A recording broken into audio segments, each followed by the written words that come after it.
Hey, Palmetto Hills family.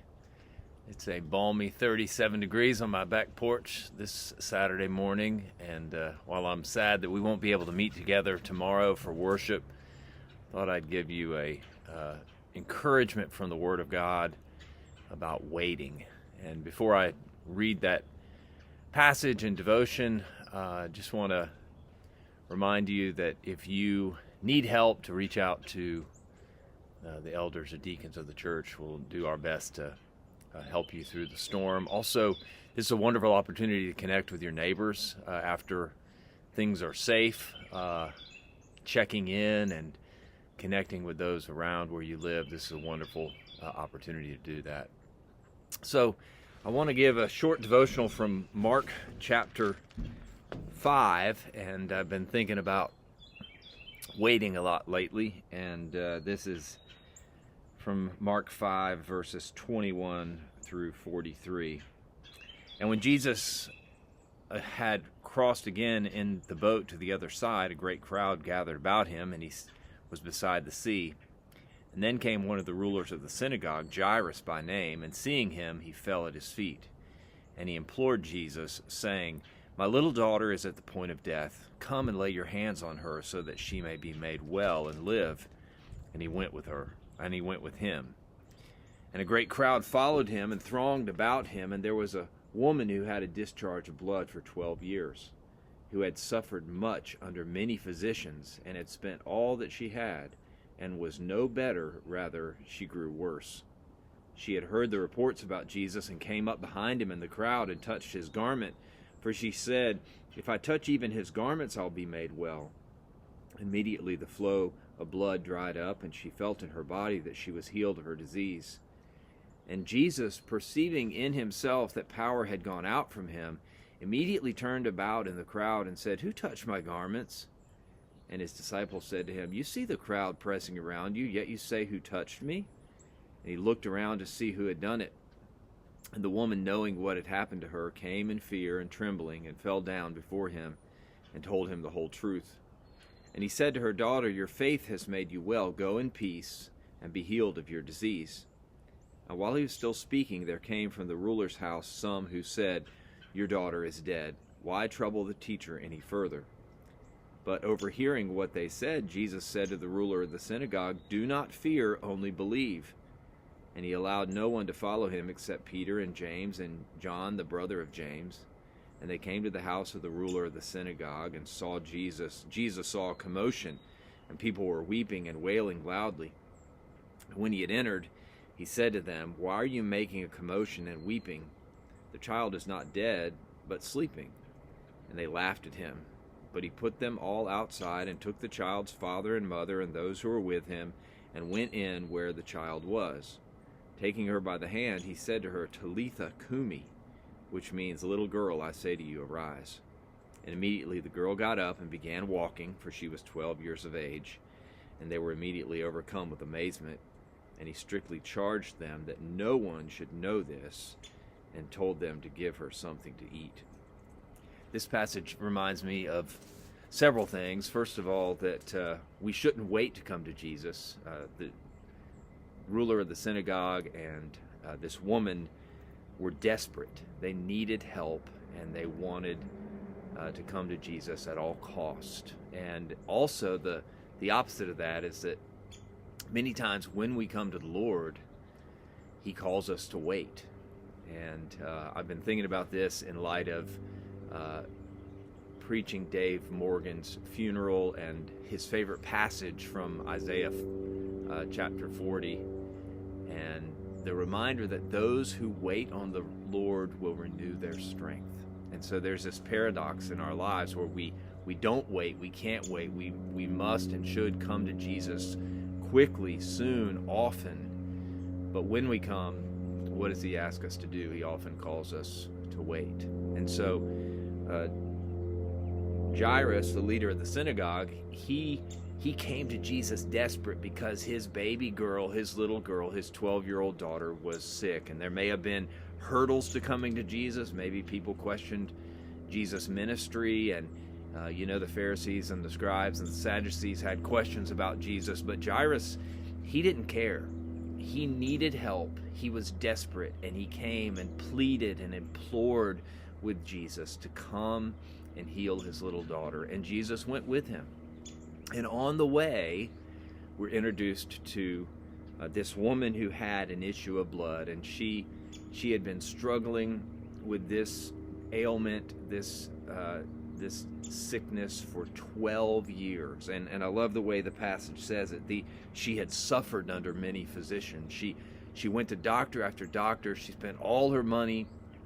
Things never got better. They got worse. And for someone in this position, it's not just the agony of that long-term sickness or ailment. It's also the social, in Jewish culture, she would be shunned. She couldn't be around people like a leper. She was supposed to be outside the camp with an issue of blood, but she heard about Jesus, and she thought to herself, if I can just touch the hem of his garment, I can be healed. She set aside all her reservations and essentially said, I have to get to Jesus. And this is important for us to know and remember, because this is how we should come to Jesus for the first time. So for people that are kind of weighing the Christian faith and wondering, should I come to him? Should I trust in him? There's no other way of salvation. There's no other hope besides the Lord. And we passionately plead with people to come to Jesus. But for us who are believers, it's that same principle. We can hold back because of self-righteousness or pride or arrogance or shame. We can keep Jesus at arm's length, or try to. And the call for us too is to come to Jesus quickly. Don't hold back. Don't wait. So don't wait to come to the Lord. And ironically, when we do come to the Lord with our needs, with our prayers, with our lives, oftentimes he calls us to wait.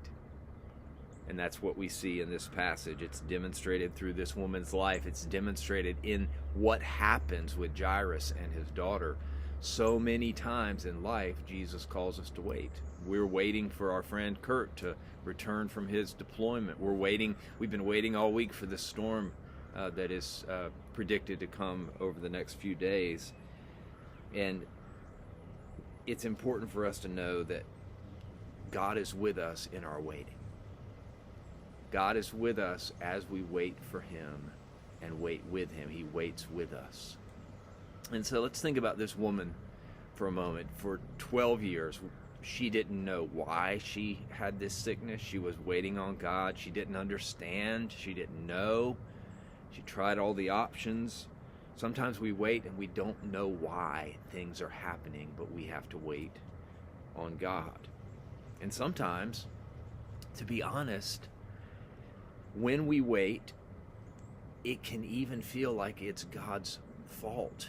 Or, why, Lord, am I going through this? I'm sure that's what Jairus thought. When this whole situation with the woman was happening, he had to be thinking to himself, let's go. We don't have time for this. We've got to get to my girl. And he was called to wait, even when it seemed like Jesus was distracted. You remember the words from Martha and Mary, if you had been here, Jesus, Lazarus would be alive. Sometimes we have to wait, even if it feels like the waiting is at least partly caused by the Lord. Why does God call us to wait? He calls us to wait so that we can be reminded of the fact that he is God, that we are not, that he is in control, and that he has a good and perfect plan and purpose for our lives. And that's hard to understand. It's hard to come to terms with. It's hard to believe. But God has proven himself faithful time and time again. Like this woman, when she touched Jesus, there was this interaction, and he said, who touched me? The disciples said, look, there are people everywhere, Lord. But he knew what had happened, and she knew, and she came, and she was afraid. She thought she was in trouble. And Jesus engaged with her so that he could draw out her faith. So he could say, your faith has healed you. Go in peace. Go into the shalom, the peace of God, and be healed of your sickness. You've waited all this time, and to be clear, I'm the one who has healed you. He had something bigger and better in store for this woman. And also for Jairus and his family and his little girl.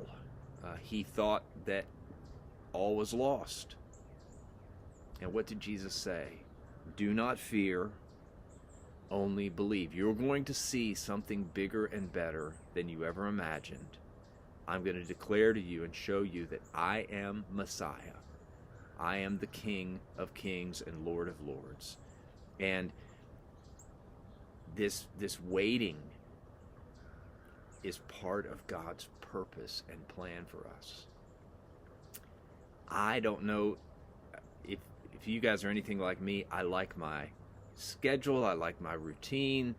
Some of you know I go to a certain coffee shop every morning. Most mornings, I like things to be in order. I don't like things to get out of sync. And God disrupts our lives sometimes so that we remember we're not in control. He is God. We are not. And he reminds us of that as we wait on him and for him. And so as we think about ourselves, our lives, this storm, this week, it's not the way we would have planned it. We'd rather be worshiping together tomorrow. But God has a plan. And he's calling us to wait and to trust in him. One theologian said something like this: when we come to God, I've got it written here, coming to Jesus means giving more than you were expecting, but getting far more than you ever imagined. God has more in store for us. So whether you're suffering, struggling, wrestling with different sorts of things, waiting on God, wondering, where are you, Lord? Why is this happening? Know for sure that God is working. And don't wait to come to him. Don't push him aside, but trust in him and say, Lord, I believe, help my unbelief. I don't want to fear. I want to believe in you, and he will strengthen us and help us. And he's worth it. The wait is worth it. He's working in us, his power and his glory, and he's transforming us and changing us. And so let's wait for the Lord with hope and encouragement. May God bless you, and we'll see you soon. Thanks.